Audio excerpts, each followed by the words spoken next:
Hello, everyone, and to those that are watching this on recording as well. I'm looking forward to tonight's session, and yeah, really appreciate everyone jumping on board. All right, let's get into it. So tonight's webinar, I'm going to be covering a number of different areas on how to stay connected during a crisis and during this period. First of all, I just want to acknowledge it. I get it's been a really tough few months for businesses out there, and the uncertainty is really tough. And from one business owner to another business owner, I just want you to understand that it's okay to not be okay or to feel uncertain in the future of your business. And kudos to you to be undertaking a little bit of the training here to work on your business and to ensure that what you are doing, you owe it to your customers and that you are showing up, which we're going to talk about how you can generate a closer relationship with your customers during this period. And we're going to focus first on how to use the right message, or how to make sure that your message comes across in the right way. We're going to talk about how to create some content to stay connected with your customers, either potential or current customers or past customers. Talk about how to promote it, and we're going to finish with, of course, all of these things are great, but if you don't look after yourself, if you don't have a healthy person, you don't have a healthy business. So I'm going to give you a couple of tips on some things that you can stay connected and grounded during this time to make sure that you can show up and deliver the best information, the best message possible for your potential customers. Like I said, we'll have time for Q&A at the end as well. If you're going to be listening to me for the next hour or so, you should probably know a little bit about my background.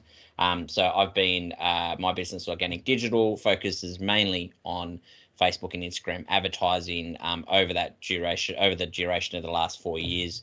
The business is about 5 years or so older than that, but what we've crafted our message over time, and when we are doing any of our campaigns, we're creating a lot of content. We're creating content in a way that does connect with people, and given that the environment moves so quickly, it forces us to be able to make better decisions and put out better creative and better messages for our clients to make sure that is resonating in the current environment that people are in. My background is in social media, kicked around the corporate area, but I've worked mainly in sport and TV for 8 years or so before that. I live in Darebin, but I didn't grow up in Darebin, so I'm nearly a local. I've been here for about 15 years or so, but I actually grew up on south coast of New South Wales, where my mum and dad are still there in Merimbula, so it's lovely to head back there when we're allowed out of the state. Anyway, tonight's resources, so like I mentioned, the slides and any of the tools that I mentioned and programs that I mentioned, they are all at this URL at the bottom here, and you'll see it at the bottom of every slide. So organic with a K, so ORGANIK, digital.com.au/Darebin, and you can go through and download the slides there, as well as get access immediately to any of the tools that I talk about. So let's get started with how to use the right message to stay connected with your customers. And marketing effectively now, the key to your marketing is your messaging, particularly now more than ever, because there is a lot of uncertainty in the world. People aren't sure what's going to happen in the immediate future and long-term future. Making sure that what you are putting out there resonates with where people are currently at is incredibly critical. And having real conversations that actually connects and understands what people are going through, not only from a day-to-day basis, and the logistical things like time and money and working from home and all of these things that has forced us to do, but also emotionally at the same time as well. You've got an opportunity to show a lot of empathy and understanding, to show up and say, I realise that it's uncertain, that it's okay to not be okay, that you're frustrated and you're worried, and I get it and I hear you. And business owners that kind of put a little bit of a stake in the ground is what I like to say this is who I am, this is what I stand for, this is how I'm going to show up for you during this period. The leaders will come out on top at the end of this pandemic, and the businesses that focus on I understand and I empathize with where you're currently at, and here's how I'm going to help you during this period, and making sure that how I'm going to help you isn't taking advantage of that person. So I like to say that this pandemic period is a great opportunity, but it's not a time to be opportunistic. So the messages that you need to put out there can't be transactional. It needs to be more from a relationship standpoint. And the great thing that if you take that approach, if you say that, this is the reaction that I want people to have when they think of my business, not only now, but 6 months, 12 months, 10 years down the track, this is what I stand for. And the people that take that approach will be more likely that they will build trust, relationship, and to more profitable customers in a long-term future as well. Some of the biggest companies during past recession periods and downturns in economies around the world have come out of these recessions bigger than ever. And actually, some of the biggest companies in the world have been established during this period. Little companies you might have heard of, like Airbnb, for instance, or Netflix was actually probably got another bump during this one. But when Netflix, before it was an online streaming service, and they used to mail out DVDs back in the day, it was established in 2007, and 2008 was where they had one of their biggest growth periods. So the reason why I have these couple of slides around the messaging and how to decide how you want to be, or how you want to be perceived in the future from your customers, is that it kind of drives the basis for any of the content that you're going to produce. So I want to put that out there to make sure that we're going to go through, some great tools and ways to create some content, and how to promote it and how to get as many eyeballs on it. But if you don't take a step back and say, hang on a second, what is the message I'm going to be putting out there? It simply won't resonate. And in fact, if you don't take that approach, you maybe don't take a step back and you still approach it from a transactional perspective, has the opportunity where it could potentially go completely the other way, and it's negatively perceived by customers out there. So we need to be really mindful about how we can stay connected now and into the future with our customers. So let's get into some ways that you can create content to be able to stay connected. And when I talk about content, I mean things you're posting on your social media in any type of format. Could be blog posts, could be videos, could be audio, your podcast, could be images, anything you like, whether it be across social media, on your website, on other areas around the web. We're talking mainly about digital content, but it's producing any type of content that someone actually consumes and has a message to it. And after consuming that message, they either are changed in one way or the other from the point before they saw that piece of content. So when creating content to drive those connections, a really critical thing during this period is that you just show up. That's a main part. People are consuming more online media than ever before. The time on consuming social media content has gone through the roof in 2020, and people are looking for a guide. They're looking for someone that can is honest, approaches it from that relationship standpoint, and someone that is consistent and that understands them. So the 3 points: show up, be honest, and be consistent. And when I teach any kind of digital marketing tactics, whether it's producing content, creating them for ads, whether it's creating Facebook ad campaigns, whatever it is, I have this ethos of sort of working smarter, not harder. I'm a small business owner myself. I understand that the time that you have is limited,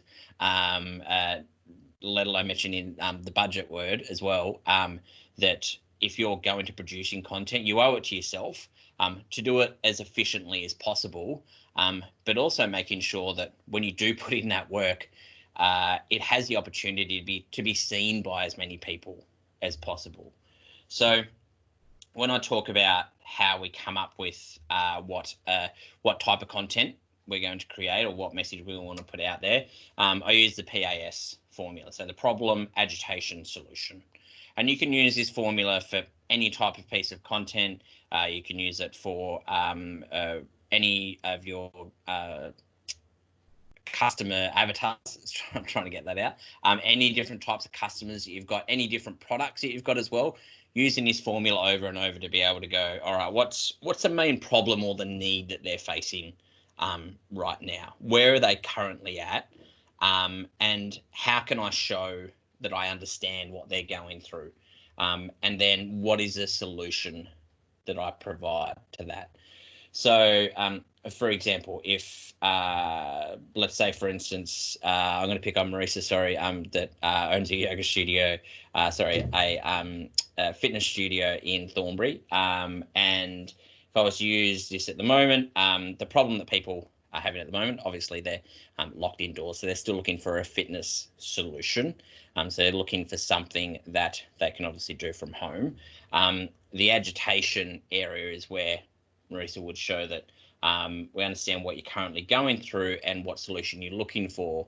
So understanding that you're locked at home, that you're trying to balance a number of different things, that you have probably, funnily enough, limited time to be able to work out from home, be looking for something that can also help you, not only the health aspects of it, but also mentally survive at home during a lockdown, maybe mentally survive with family and kids, etc. as well.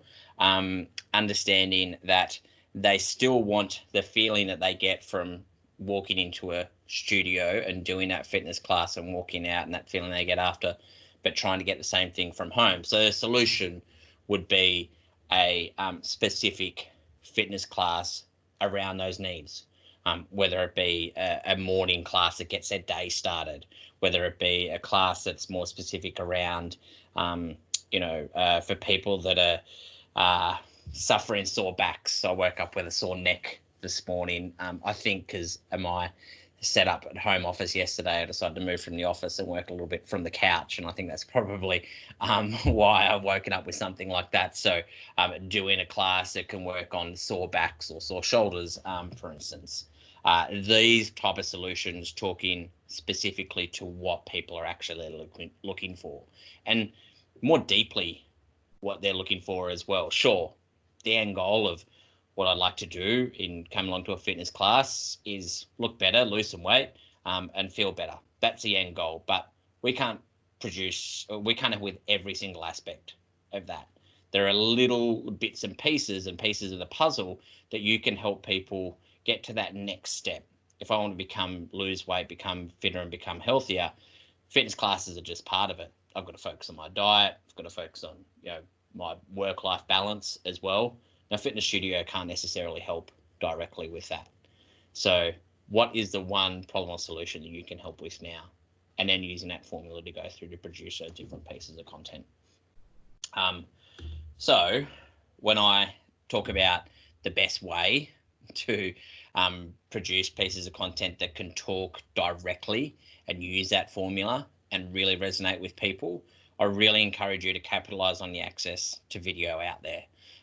And when I talk video, I'm talking around either live video or pre-recorded video, but live on Facebook and Instagram stories, YouTube as well. I tend to, one of the things that people often say to me when they're looking at doing video is that they've got to come up with the storyline, they've got to shoot it, they've got to edit it, then they've got to upload it, and they've got to promote it out there. If you're struggling to get some video off the ground, one of the easiest ways to do it is to do a Facebook or an Instagram live. And right now, I've seen a lot more Facebook live notifications come through because people are looking and have the time now to consume that media, but people are also looking to connect with other human beings, particularly if we can't go out. That watching that live video from that person that's holding a phone up, and by the way, this is your camera studio sitting here in front of you, that might be the only human being that they actually have any interaction with for the day. So Facebook Live, for instance, if you're looking to how that can work in Facebook and Instagram Live, you can go live directly from either of the apps on your personal profile, from your business page, within events and within groups as well. You can not only stream live from the apps on your phones, you can also do it via desktop, and you can share your screen on your desktop. So if you want to do, maybe a presentation or a webinar like this, or you want to show people how you do something online as well, can absolutely do that. The great thing that with both of those platforms as well is that once you've recorded that video, it stays on your page or your profile. Instagram disappears after 24 hours, but the Instagram Live icon will be listed if you're in the Instagram app. Amongst all the other stories along the top, it will be the first little circle there that people will be able to go back and watch that Instagram Live for up to 24 hours. But the other great thing is that once you've recorded it, you can download that video from your desktop, or you can actually save that recording directly to your phone. And I'm going to talk about what you can do with that in a second. But the reason why the live video works, and I know that might be incredibly confronting for people out there to go, you mean you're going to ask me to hold up a phone and just start talking? The reason why it resonates with people is that it taps into human nature. People are inquisitive human beings. It's raw, it's honest, and like I said, right now, people are looking to relate to other people out there, and it's going to resonate now, particularly now more than ever.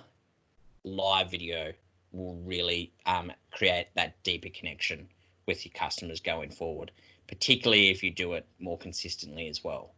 So if you're looking for some tips and maybe some topics on what you can do from Facebook Live, some tips that I have around preparing and planning your topic. Sounds pretty similar, pretty simple, but making sure that you do a little bit of prep rather than just hitting the go live button and then sorting it out on the go. If you're looking for some ideas on what to do, go and watch some other businesses out there. Go and search for Facebook Live videos, watch any of the Instagram Live videos that you've got in there as well. And if you see something interesting, keep a library of ideas. Put it on the notes app on your phone. Maybe you might not be able to do it now, but in 3 weeks' time, where you've got 1,001 other things going, and you're like, oh Christ, I've got to do that Facebook Live video, on Wednesday at 6:30, and it gets to 6 o'clock, and you're like, what the hell am I going to talk about? I've got a library of ideas that I can refer to there as well. Have some dot points to keep you on track. One of the simple things that I tell people if you're going live from your phone is when you're going live from your phone, you'll hold it up, or hopefully you might have a tripod or something like that if you need it, and you'll be using that reverse camera. So you'll actually, when you've got that reverse camera in, we all turn into budgerigars. We actually end up looking at ourselves directly in the screen. So one of the things that I like to do is to take a little post-it note, write down the dot points of what you want to talk about. So I wouldn't script out the whole, because if you script out and you're reading from the screen, people will know that you're reading from the screen.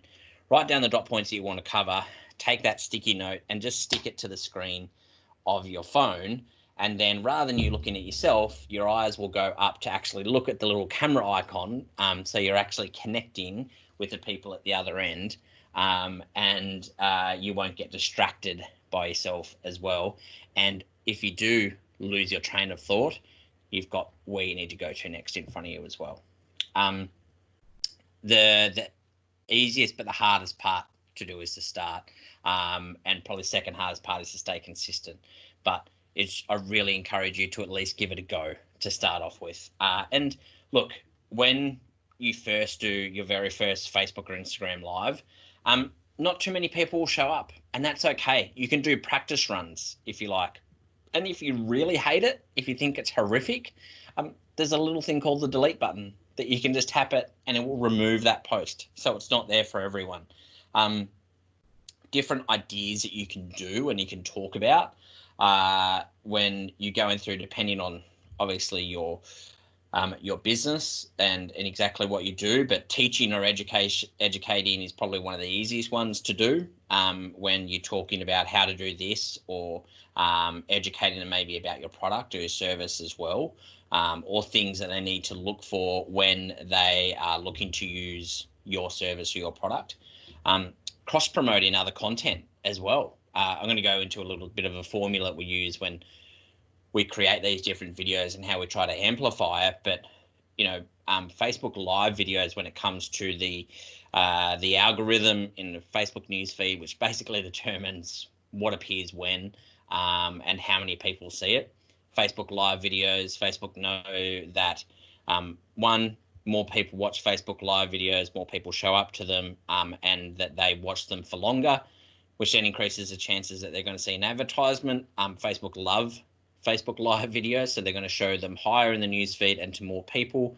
You're going to get more reach by using Facebook Live, which means that if you want to tell someone about something, the easiest way to do it is to go live on Facebook, right? Because you're going to reach more people doing that. Other different businesses out there demonstrating something, whether it be, it's actually quite handy for people that maybe aren't as comfortable with their face on camera, but are really great creatively, either with their hands. You can tilt the camera down and you can just be talking and you can be demonstrating, watching what people are doing there as well. You might do a little bit of an online event or recap or review or preview as well if something's coming up. Tell people what you found, what happened, what you're expecting. Keep them educated as to not only what's happening in your world, but potentially their world as well.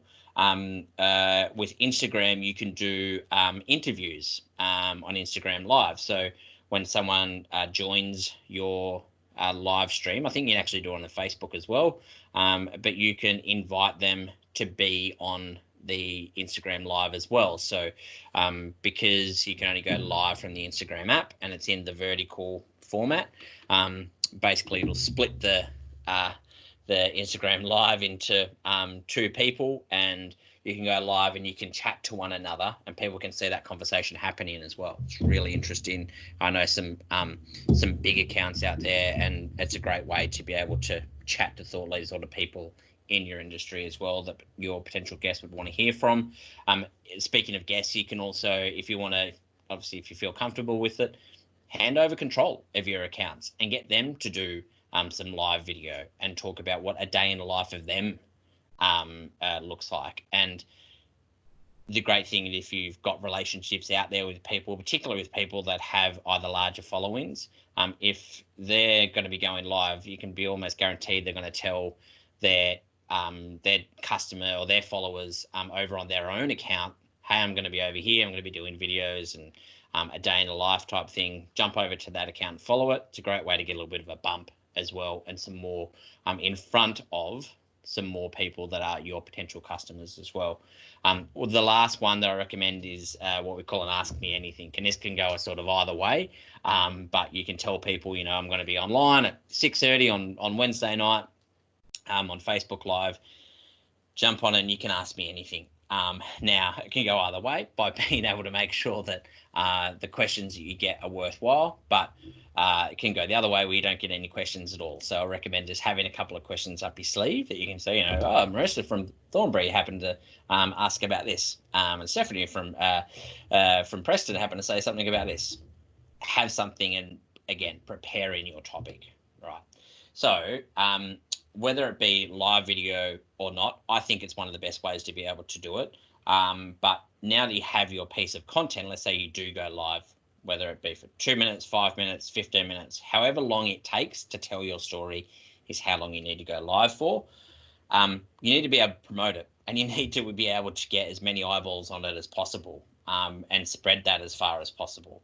So this is a diagram that might seem very overwhelming for you. I don't encourage you to start to try and do every single piece of this puzzle straight up.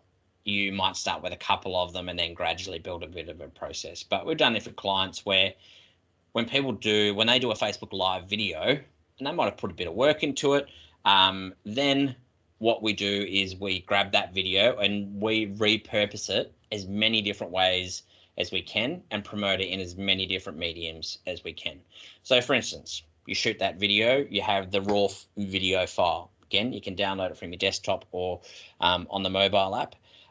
you can then go and upload that video, that raw video file, on other channels out there. YouTube, for instance. You can go and upload it over onto LinkedIn as well. And so I went live on Facebook the other day. This is what I happened to talk about. So you've got content on both of those channels. Then one of the other big things that I talk about to help with to generate some content on your own website, both to keep the website fresh, but also to also prompt any of the SEO engines as well to be able to search and rank any of the things that you're talking about.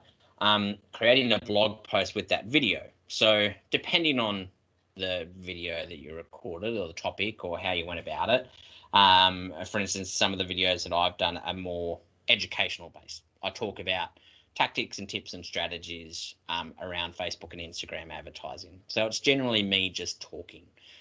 After that video is done, I can get that transcribed. Now, there are different services out there that will transcribe a video for you, paid services. Once you upload a video to YouTube, YouTube will actually caption that video automatically. They do that for every video, regardless of whether you want it or not. They do that from an accessibility perspective. But they also do it because that's what Google reads which own YouTube, by the way. That's what Google reads when it looks for what's in this video. They look at the words that people are saying, because then that goes to the search engine ranking options. So you can actually download a transcription from your YouTube video as well. Once it's uploaded, it takes a little bit of time to process. Once you've got that transcription of what you've said, now you might copy and paste it into a Word document. Obviously, you take out any bits that are out of context, the welcome and maybe a little bit of fluff at the start. But if you go over, 5 tips that you can do to do this, this, or this, and something that's related to your business, and it's more of an educational or teaching topic, you can effectively edit that Word document to go, tip number 1 is blah, and then what you said about tip number 1. Tip number 2 is heading, what you said about number 2.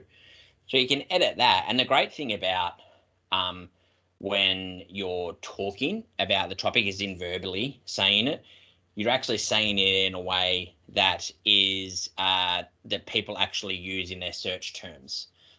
So you're talking in more of a natural language way, which is where Google are going with a lot of their ranking, a lot of their algorithms, that they're trying to actually decipher what people actually want. And so when you write a blog post, I can almost guarantee that when you write it, it's going to be very different than if you were to say it or to dictate it, for instance. So then you've got a blog post. You can write that blog post. You can then you can embed the video. So what I mean by that is when you have your Facebook Live video, if you upload it to YouTube, there's a little bit you can basically go to, it's called embed, but it comes up with a bunch of code, letters and numbers, and a little snippet. Most website builders out there will allow you to basically copy that code, bring it over to your website and paste it to where you want to embed something. It'll be called embed HTML most of the time. You can copy and paste that code in there, and then what your website will do when it loads that page is it will go over, find that video that's hosted over on that other side, and then it will display in a blog post for you. And so people can watch that video within your website, and any views on that embedded post will also count to views over where you originally uploaded it to as well. If you don't have any visual parts of that Facebook Live, and it's all audio and it still makes sense via audio, you can edit that video and just take out the audio aspect of it. All of a sudden you've got yourself a podcast, right? So different people will consume your content in different ways. And I think one of the things to remember, that everyone's an individual, and that you owe it to yourself that if you're going to come up with this piece of content that is showing your expertise, your knowledge, and that you understand where people are at and that they can relate to you, then you owe it to yourself to tell as many people about it. And so if it's the difference between someone coming through and saying, oh, I don't have time to watch this video, I'm about to start driving, but actually I'll play that in the car. So driving along and I can hit the play button, and I can listen to that blog post or to your Facebook Live video. while I'm driving along as well. So that's sort of the repurposing and the blog side of things. And then you come to sort of that amplification process where you can crop it and chop it as many times as you like to tell as many people about it. So, you know, if that video goes, let's say, for 5 minutes, and there are a couple of lines in there where they might go for 30 seconds, maybe you go for a minute, where like you say something that's really good and it resonates with everyone. You can trim that little piece out of your video. You can do that on your phone. You can do it with a couple of the editors and the tools I'm going to show you in a sec as well. I mean, you can just crop that little section out, and then you've got just that little snippet of the video that then you can upload again to your Facebook page, to your YouTube channel, to your LinkedIn, to your Instagram, and then refer. This is the snippet of me talking about this overarching topic. You can watch the full video over on my blog, and you can give them a link over to the blog post. You can create images of it to recap. And most people will just, when they either create a blog post or a video, they'll upload it once, maybe twice, maybe the next day, and that's it. Now, if the topic at hand is timeless content and it's not going to be irrelevant in a week's time, in a month's time, in 12 months' time, then part of the process of when you schedule out posts telling people about this is you obviously promote it once it happens and it's up. Here's our latest blog post. Should go live the next day, should go live the week after that, at the end of that month, 3 months, 6 months, 12 months down the track. Because the more that you tell people about it, just because you post it once, twice or 10 times doesn't necessarily mean that the same people will see that post over and over again. You will get new people that will come in. Again, the algorithms are also incredibly smart. Chances are they probably won't show that post to those people again anyway. There's a lot there, right? There's a lot of things that you can do. And while I, like I said, I encourage you to start with it and then maybe pull out elements of it until you get into more of a routine. But the idea is that you effectively have a library of content that, you know, in 6 months down the track, you've got scheduled posts from a blog post that you did 6 months ago also going through your feed each week as well. So people are constantly revisiting content. All of these things add up to maintaining a consistent connection with your customers over time as well. All right. I want to go through how or some of the tools that you can use for this. I know everyone's always interested in how do I do it? What do I use? What's going to make my job easier, right? Working smarter, not harder. A couple of video editing programs I want to talk about that I use in my business, that when I need to get a video, and generally for a lot of these programs, the paid versions you're paying for either some more advanced features, but you're generally paying for time. At the end of the day, these things give you time by not having to do it manually or having to take time to find free programs to stitch them all together, for instance.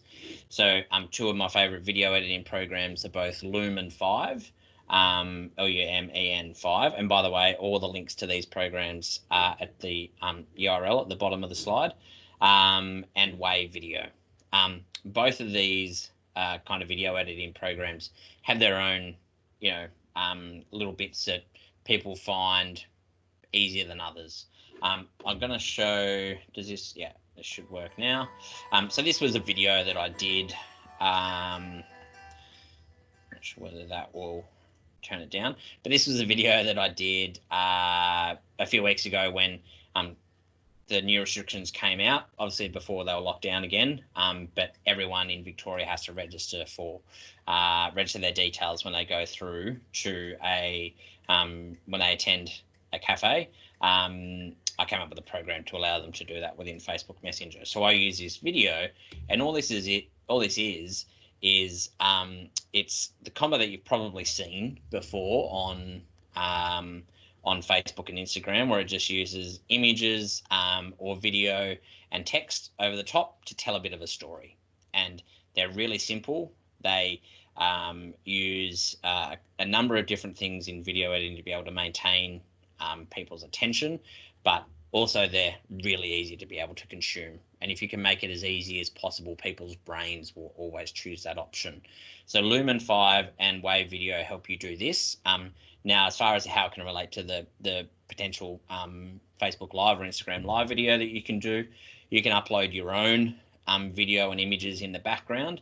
Those images that I had in and videos that I had in the background, they're all accessible within the paid version rather of those channels. So they have a library of royalty-free images and video out there that you simply just drag and drop. You change the text. You can put some effects on it. You can put that music in the background. This video I think went for about 30 to 40 seconds. Took me all of about 15 minutes, if that, to produce. I can use that as a Facebook ad to then help promote that program as well. Okay, different tools to help your job go a little bit easier as well. Wave Video has a couple of other things that they do where they have some templates based on your business and what you're looking for or what you want to promote or what the theme is. And then the difference between Wave and Lumen 5 is Lumen 5 you download directly from the site, so you have the raw file to upload and use wherever you want. Wave, their freemium version, publishes it to social media for you. So the paid version allows you to download the raw file, but the free version, you have to connect your social media channels and then put it out there. So that's the little differences between those two. Two of my other favorite tools when it comes to both graphic design and also actual video as well. So Canva actually now does both. If you haven't used Canva before, by all means, it's one of the easiest, most user-friendly programs out there for images and graphic design. It was created by, I think she's now the richest female in Australia, actually, over Melanie, I think is her name, over in Perth. That's where the idea originated. It's they've now got hundreds of thousands of users all around the world. Again, they have a free version, just editing and downloading images on there. They have templates. They have a library of images and video that you can use in your content as well. And the difference between, I guess, Canva's video creation and maybe Lumen 5 is that Lumen 5 probably have a little bit more, as far as the transitions and stuff like that, might be a little bit fancier. But if you're looking to sort of piece together a little bit of a slideshow, just with some simple transitions, Canva will 100% do the job for you as well. Really cost-effective tool to be able to use. Marissa says, yes, Canva is the best. It is the best. It's a lifesaver. It's all web-based, so you do need an internet connection to be able to do it. So you don't need to download any programs or anything. Canva.com, sign up for free. Get started. Really, really easy. If you're looking for some good quality photos, sometimes the libraries in Canva and other platforms out there are quite stock photo based, and they definitely look like stock photos.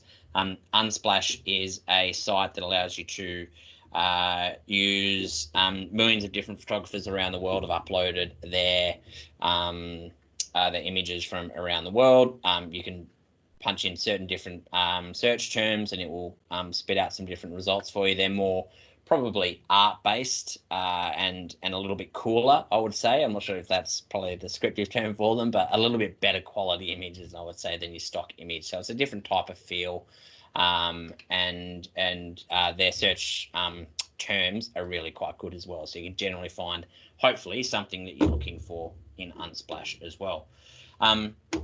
Then let's talk about how you can deal directly with customers and tell them about the pieces of content, or even just keeping them up to date as well. So one of the easiest and the best ways to be able to do that is through email. There's the two email programs that I suggest, MailChimp and ActiveCampaign. MailChimp at the moment actually have a COVID program, a COVID special. I've got a link on that landing page as well that you can sign up and get 90 days free. I think usually their trial is maybe 30 days, but they do some sort of simple automations and campaigns. They have a free version, a standard version as well. Once you get over, you want some more advanced side of things, you'll need to pay for it as well, which I think might start at about $10 a month off the top of my head.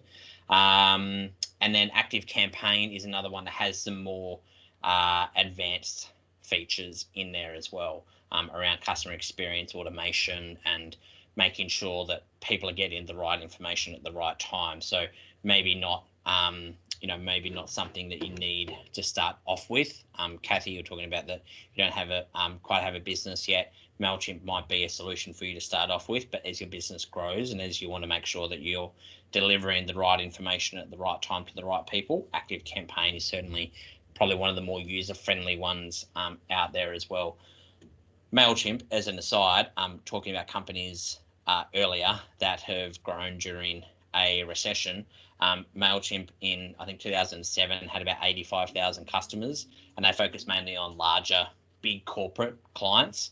And then in 2008, because of the recession in the States, they then started a free service and to generate a product for small business.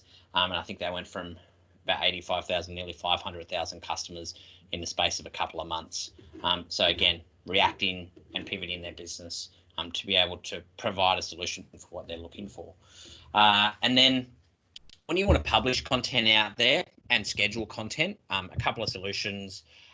Both of these have a free or freemium. By the way, I use the term freemium all the time, but I realize some people don't realize what that sometimes is. So free is access to the majority of the features of the program. Freemium is if you want to upgrade and get access to some more of the advanced features, or to remove sometimes, some of their branding or their logos on it, you need to pay for a version of it. So you get access to some of it, but not all of it, is the freemium model. Buffer is one of my favorite ones to be able to schedule content easily. You can schedule it across a number of different platforms.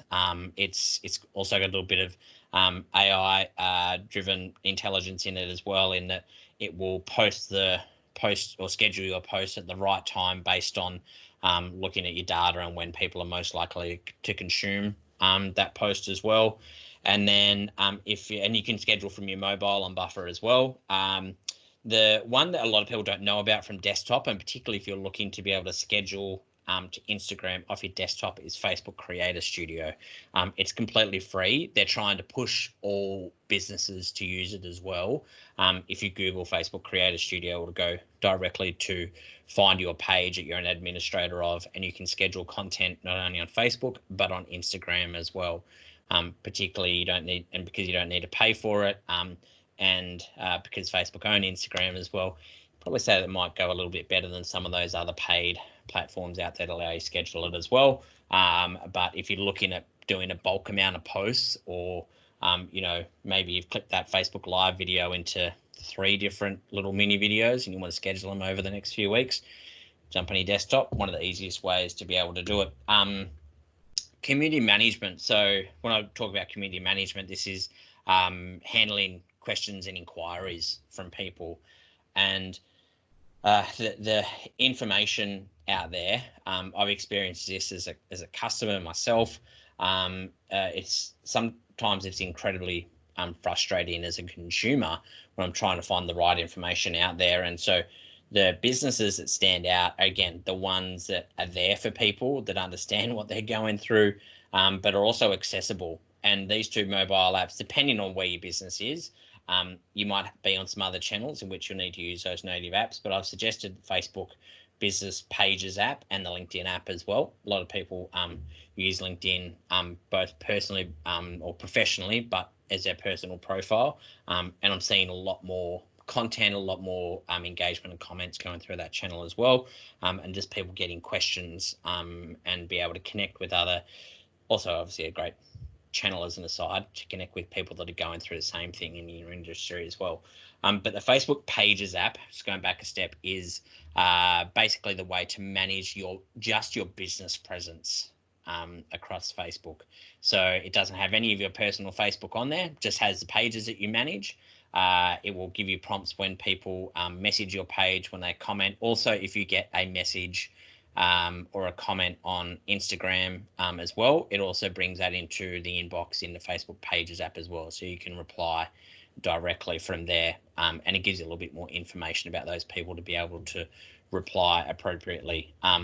But please, if I can suggest anything, if you're a business that unfortunately, if you close down at the moment, I'm terribly sorry, but if you do the restrictions lift and you are able to open again and people need a reply, and I know you'd love people to go to your website or to be able to give you a phone call. Unfortunately, people just won't do that majority of the time, generally because they're lazy, maybe because they just don't have, it's not right now the opportunity to be able to do that.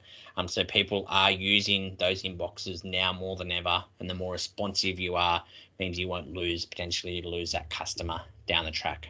I did this a few weeks ago when I was trying to find somewhere just to go out for dinner one night, and I think I contacted 3 or 4 different restaurants and pubs before I could get an answer. I did it both on I gave them a call, sent them an email, tried to book online. Eventually, a couple of them, I messaged their Facebook page, and one of them got back to me about 3 days later after the booking, or after when I was trying to find the booking. One never got back to me as well. So from a customer service perspective, please just keep in mind that you need to be available, even if you are having a downturn of business at the moment. A couple of the other things, if you really want to amplify that content and you really want to try and find either potential new people or keep your current customers engaged, the 2 main advertising channels that are responsible for about 90% of the ad spend around the web are Google and Facebook. They both actually have their own small business schemes at the moment. Google and Facebook announced this back in the start of 2020 or around March or April, I think it was, where they had their own schemes. Google have put some advertising credits in every active account out there. You may have got a notification for it. If you haven't got it already, they are saying that they will roll it out over the course of 2020. I know that might not be much use to you right now, but that's their announcement that they've got. Facebook advertising, they are announcing some small business grants that will be available in Australia soon. Again, they're dragging their feet on these, but that's their response to it as well. And just a side note on advertising, like I said, if you've got a message right now that you think will resonate with people, and that you have got that opportunity to be able to stand out above your rest and stand out in front of your competitors, and you're approaching it from the right angle, absolutely, if you can afford it, by all means, I encourage you to spend money on advertising. Keep in mind that it's not necessarily about trying to profit or to be opportunistic from this opportunity. It's either about trying to recoup losses or just break even. And if you approach it from a relationship perspective, and you really need to ask yourself, is what you're offering truly helping people right now? Because it can go the other way as well very quickly in advertising as well, because more people are going to see that, and it can get out of hand.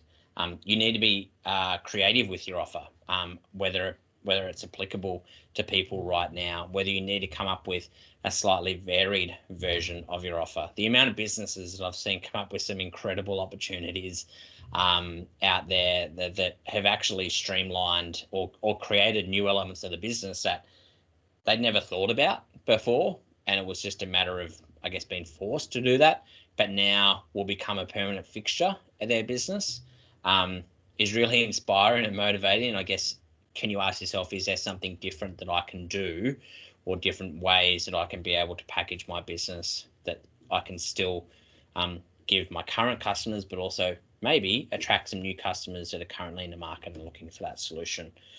One other note I would mention around advertising is make sure that you have access to be able to switch them off immediately if circumstances happen to change.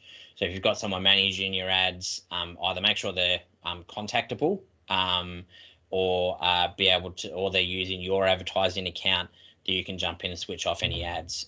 The other day was a good example, or last week, when the lockdowns were announced still at the end of the week, I was still getting advertisements from businesses that hadn't switched them off yet, and they weren't able to. They were gyms, a couple of restaurants as well, and I checked the comments on a couple of them, and unfortunately, you know, people can be smart alecks at times like this as well, and they'll pay out this business saying, well, I can't go to this gym, or I can't go to your restaurant now, you're closed. So just be mindful that things can change, and obviously the situation is quite fluid, as we know. Lastly, I want to talk about yourself and making sure that you're a healthy business owner or marketer as well, and some things that might help you throughout this period, some things that I've done, some things that other people have shared as well, a couple of tools that I encourage you to use. That shouldn't be paid online advertising. That should be tools that you can use, is Evernote and FocusMate. So Evernote's more of a note-taking app. If often think, how will we reflect on this period in 5 years' time, 10 years' time? Taking some notes sometimes is a great way just to be able to take that thought and put it down, either on virtual paper, digitally, whatever it is, to at least get that thought out of your head. I know I'm as guilty as anyone of going down the rabbit hole of looking at the current situation and freaking out how it's going to affect my business. And we all have gone through that. Start of this period, I was underneath this desk in a curled up in a ball, wondering what the hell's going to happen to my business. So I get it. Being able to, I guess, come up with some tools or processes to help you with that, and to help you cope with that, whether it be Evernote or another note-taking app, or just the good old pen and paper might be an option for you as well. Another one that some people are like, that sounds really strange, why would you do that? But for some reason it resonated with me, is a website called FocusMate. Working from home, working alone as well. Often you've got distractions coming at you left, right, and center. FocusMate is a free service that it's kind of like an accountability partner. You sign up for a free account. You can book in a session at any time of the day, and you will basically be matched, or someone else can book with you, or you'll be matched with someone else around the world that is looking to work for 50 minutes intervals. So the sessions go for 50 minutes long. And you match with a complete stranger, complete random, and it kind of works similar to what we're doing tonight on Microsoft Teams, or if you've done Zoom, etc. before. They have their own little video system, pops up and it says, hi, I'm so-and-so, what are you looking to do for the next 50 minutes? You basically tell one another, and then you just work for 50 minutes. At the end of the 50 minutes, you come back and you say, how did you go? I got distracted, or yeah, I did really well. What it basically does is it just forces you to actually sit down and get things done at the end of the day. Sometimes people are self-motivated. Congratulations, I'm not. So FocusMate is a good solution that I have used occasionally when I've been putting things off and I just need to get things done. FocusMate's another free app there as well. All right, that almost brings together, to a close all of the tools and resources from tonight's webinar.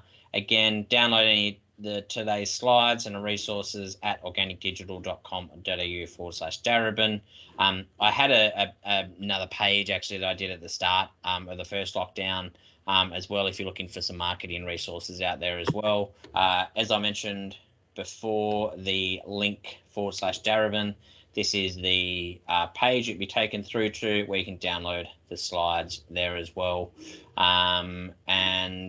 This is just the other COVID marketing support that I just sort of put together. That it was actually one of those things that I did to help me cope for that first lockdown. So they might find some value out of that there as well. But any other questions, by all means, chuck it all in there. How do we go, Stephanie? All good?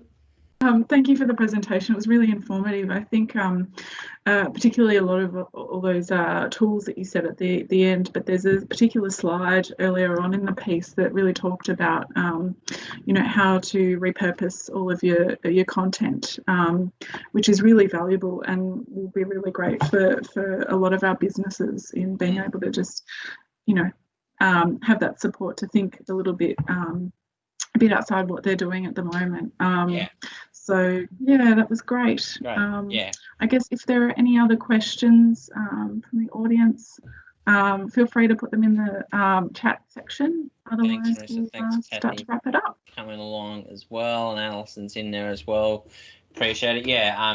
Definitely reiterating the that slide around repurposing stuff. I think it's definitely something that a lot of small businesses, they put in so much effort, and great that they're putting the effort into these amazing pieces of content, but then they just kind of upload it and then just go, oh well, that's done, and then they walk away. Whereas it's kind of like you only got about 20% of the work done.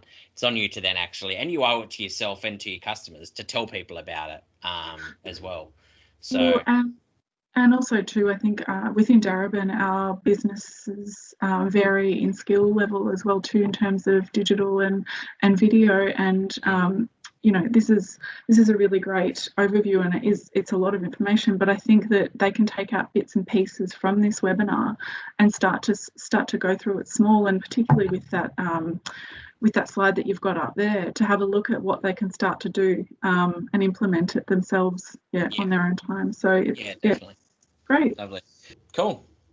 All right, guys. Well, enjoy the rest of the Darebin series events. Jump onto those webinars if you haven't already. If you're watching the recording, thanks for getting towards the end, to the end of the webinar as well. And thank you, Stephanie and Darebin, for the opportunity as well, and putting these resources out there for small businesses who are no doubt doing it tough at the moment, and working through a number of different things. I hope that maybe if you're watching this recording down the track, hopefully things are gradually changing in the world or in your business as well.